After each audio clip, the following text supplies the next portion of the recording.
La robotique, elle est en plein développement.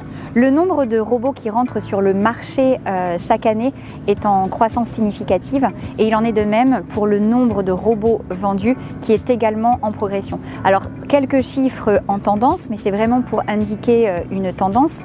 D'après les derniers chiffres de Future Farming, on compte dans le monde une soixantaine de robots qui sont aujourd'hui commercialisés et ce serait un peu plus de 3000 robots vendus, donc à l'international sur les productions végétales. En France, pour contrebalancer, d'après l'Observatoire des usages du numérique de la chaire agrotique, c'est un peu plus de 600 robots en activité dans les derniers chiffres. Donc ça donne voilà, la tendance en proportion dans le monde et en France.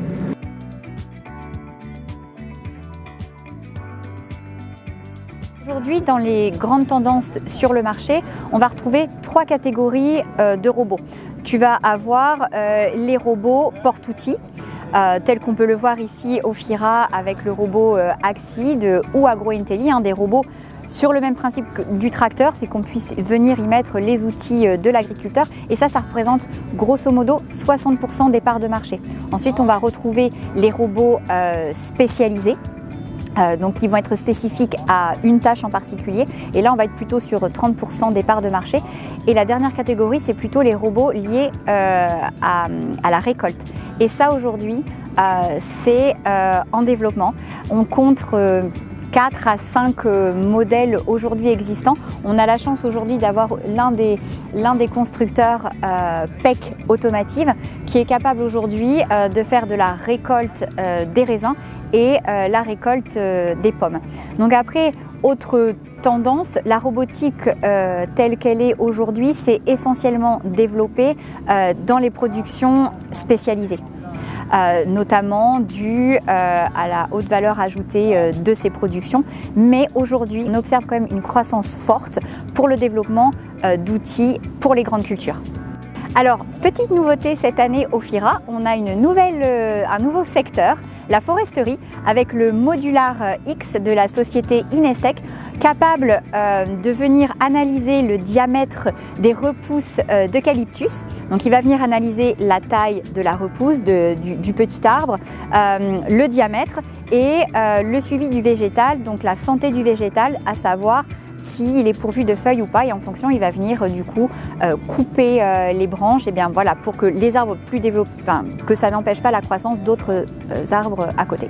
Autre nouveauté cette année au FIRA, c'est l'élevage. La robotique s'est d'abord développée, on va dire, en élevage. Les premiers robots de traite et les robots raclage ont d'ores et déjà investi les exploitations depuis déjà les années 90.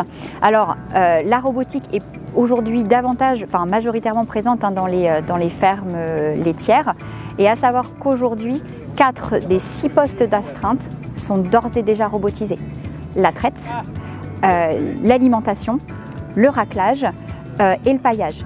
Et celle à venir, la manutention avec Manurop par exemple qui aujourd'hui propose le Lodix. Donc ça avance très vite. Des sociétés, donc je parlais des robots de traite, qui aujourd'hui, il faut savoir qu'une installation sur 2 se fait en robot de traite. Donc les entreprises ont développé leur technologie. Des sociétés comme De Laval ont développé des solutions en utilisant l'IA, notamment Deep Blue. Ils sont aujourd'hui capables de prédire des maladies, donc notamment les mammites. De Laval citait hier 7 maladies, en l'occurrence.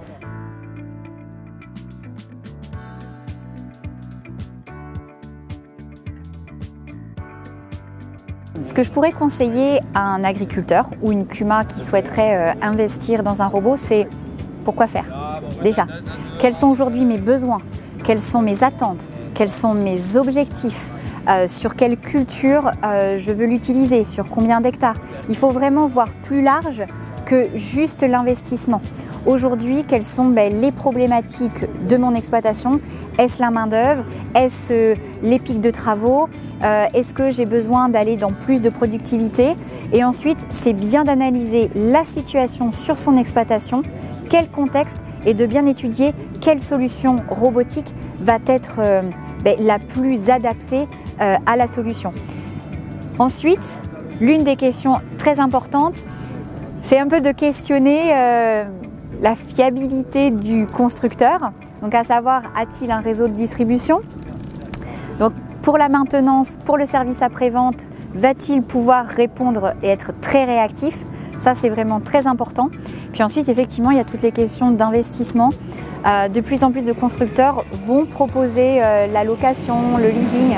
Et donc, il va falloir étudier quelle solution j'ai pour investir. Donc, est-ce que c'est effectivement le financement en propre, en individuel?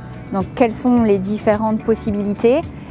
Et puis, ou est-ce que c'est un investissement en CUMA, donc en collectif, qui va permettre de à la fois réduire le risque, parce que ce sont quand même des nouvelles technologies. Donc on n'est pas encore à 100% sûr de leur fiabilité. Alors ils font le job, mais il y a encore des ajustements qui se font grâce justement à des retours de terrain et de voir les robots évoluer en conditions réelles.